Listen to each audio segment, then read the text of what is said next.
आज का जो हमारा मौजू है, मसीहत में शादी एक अहद है।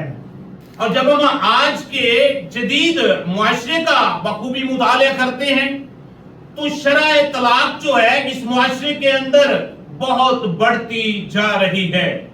अगर ये कहा जाए कि शादीशुदा जोड़ों में अलहदगी या फिर तलाक तो आम सी बात हो गई है, बल्कि दूसरे अल्फाज में तलाक एक मजाक बन चुका है। अगर हम कदीम जमाना का मुतालिया करें तो खास तौर पर दीन मसीहत के अंदर तलाक की शरह बिल्कुल ना होने के बराबर थी। दीन मसीहत में कोई ईमानदार, कोई रासबाज अपने अज़वाजी जिंदगी में अलहदगी का कभी सोच भी नहीं सकता था। लेकिन जैसे जैसे मॉडर्न जमाना होता गया, इस दौर के अंदर जबकि इस मीडिया ने खुले आम लोगों को इजाजत दे दी है और लोग बेरहमी का शिकार हो रहे हैं, इसी की वजह से खानदानों में लड़ाइयां हैं, झगड़े हैं, शोहर और बीवी के दरमियान इख्तलाफात हैं, शोहर और बीवी के दरमियान इख्तलाफात फिर ऐसी शिद्दत अख्तियार कर जाते हैं कि फिर उन दोनों की सेपरेशन हो जाती है, तलाक हो जाता है और खानदान तबाह हो जाते हैं। और फिर अगर खुदा ने उनको बरकत दी, औलाद जैसी नेमत, तो सबसे ज्यादा इस तलाक की जद में मुतासर होने वाले उनके बच्चे होते हैं। उनके बच्चे इस तलाक की वजह से इस दुनिया के अंदर उनका मुस्तकबिल नहीं होता, उनकी एजुकेशन अफेक्टेड होती है, उनकी सेहत अफेक्टेड होती है, उनकी मुआशरे के अंदर कोई वैल्यू नहीं रहती।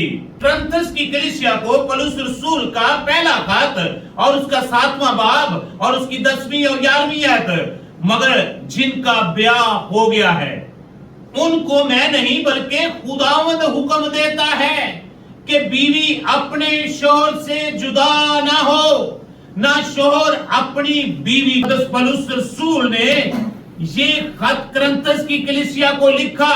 खुदा का हुक्म क्या है? शोहर बीवी को ना छोड़े। और खुदा का हुक्म क्या है कि बीवी शोहर को ना छोड़े। इसका मतलब यह है कि खुदा ने ये हुक्म दिया है कि अगर आपका अज़वाज का बंधन बन गया है तो फिर आपका ये रिश्ता मरते दम तक कायम रहेगा।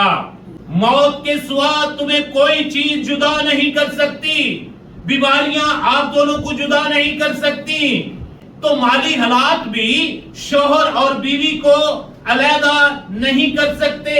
और आज चर्चिस के अंदर इसके ऊपर ना तो तालीम दी जाती है, ना ही शादी से पहले हमारे नौजवान बेटे और बेटियों को इसके लिए एजुकेट किया जाता है कि अज़वाज का बंधन जो है ये बाइबल मुकद्दस की एक बुनियादी तालीमात है जिसको हर मसीह खानदान को, मसीह पर्दे बशर को अंडरस्टैंड करना बहुत जरूरी है।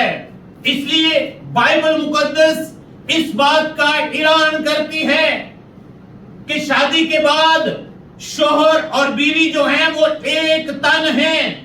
उनकी सोचें दोनों की एक है, उनकी प्लानिंग दोनों की एक है और वो एक दूसरे से जुदा नहीं हो सकते।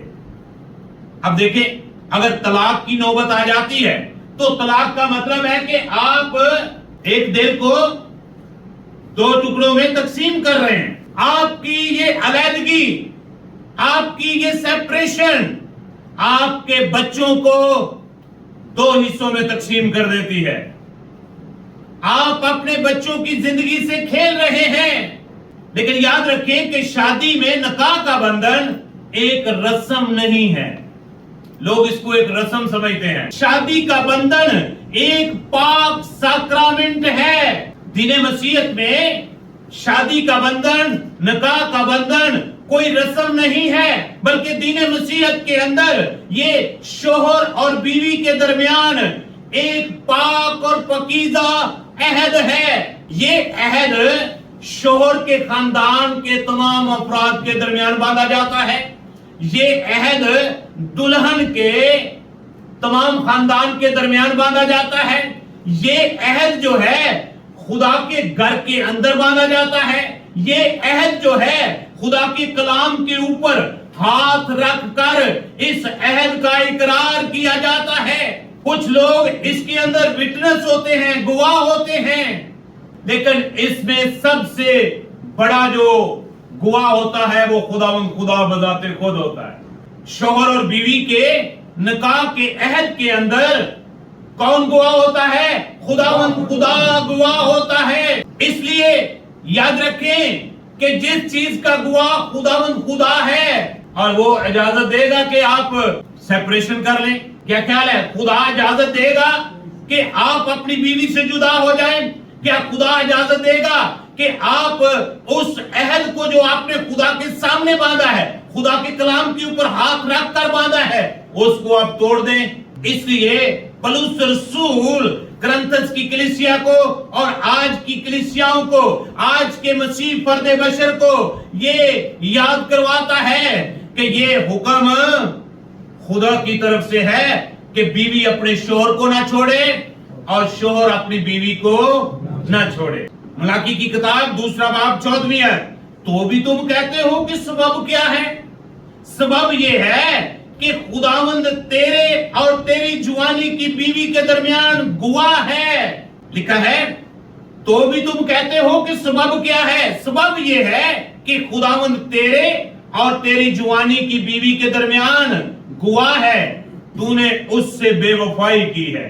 اگر آپ اپنی بیوی کو کسی بھی بنا پر اس سے سیپریٹ ہو جاتے ہیں, علیحدہ ہو جاتے ہیں, تو سمجھ لیں کہ آپ نے خدا کے حضور جو قول قرار کیے تھے, جو خدا کی حضوری میں عہد باندھا تھا, آپ نے اس کو توڑ دیا ہے. بائبل اس بات کی اجازت نہیں دیتی کہ آپ اپنی بیوی سے جدا ہوں, آپ اپنی بیوی سے سیپریٹ ہوں.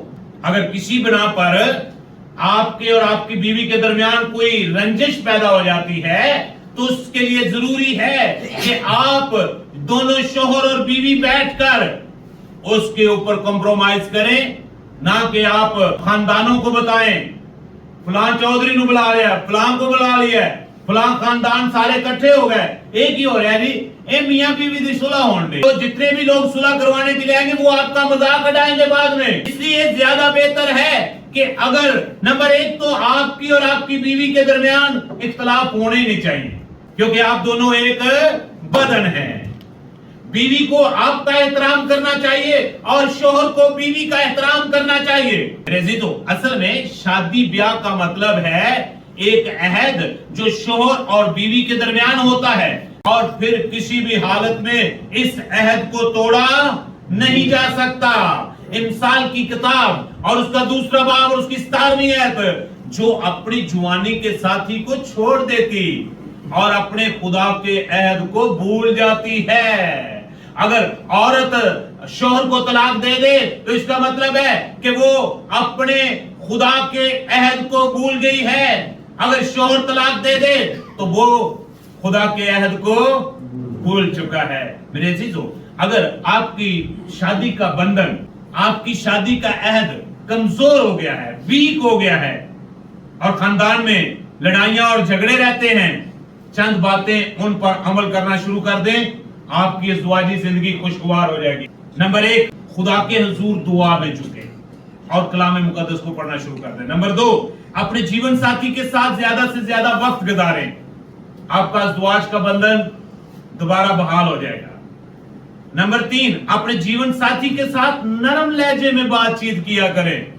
شادی سے پہلے ساری خوبیاں پوری دنیا کی صرف آپ کی بیوی کے اندر ہوتی ہیں جس سے آپ کی شادی ہونے والی ہے, اور شادی کے بعد وہ ساری خوبیاں ختم, پھر خامیاں نظر آتی ہیں. نمبر 4, اپنے جیون ساتھی کو خدا کی طرف سے تحفہ سمجھ کر اس کی قدر کریں. نمبر 5, اپنے جیون ساتھی کے ساتھ ہر بات میں اپنی محبت کا اظہار کریں. اپنے روزمرہ کی زندگی میں ہر ایک کام میں ایک دوسرے کی مشاورت کے ساتھ کام کریں. اپنے جیون ساتھی کی خامیوں پر نہیں بلکہ خوبیوں پر غور کریں. اپنے جیون ساتھی کے لیے چھوٹے چھوٹے گفٹ لا کر دیتے رہیں تاکہ شادی کا عہد قائم رہے. ہر روز فون کر کے ایک گل ضرور کہنی ہے, آئی لو یو بیگم. جیسے میں نکاح سے پہلے آپ سے پیار کرتا تھا, میں آج بھی तेरे साथ उसी तरह प्यार करता हूं, क्योंकि तुम मेरी बीवी हो, तुम मेरे बदन का हिस्सा हो, बल्कि तुम मेरे बच्चों की मां हो, इसलिए मैं तुझसे बहुत प्यार करता हूं, शादी से पहले से ज्यादा मैं प्यार करता हूं। याद रखें कि शादी का बंधन एक हथकड़ी है, जो आपको नजर आ रही है नीचे, ये हथकड़ी में आप बंध गए, शोहर और बीवी। अब इसको कोई जुदा नहीं कर सकता, इसकी चाबी सिर्फ खुदा के पास है। जब तक आप जमीन पर जिंदा हैं, आप एक दूसरे के साथ रहेंगे, दुख में भी उसके साथ रहेंगे, सुख में भी उसके साथ रहेंगे। खुदा आप सबको अपनी अपनी बीवियों से मोहब्बत और प्यार के साथ जिंदगी बसर करने की तौफीक अता करे। आमीन।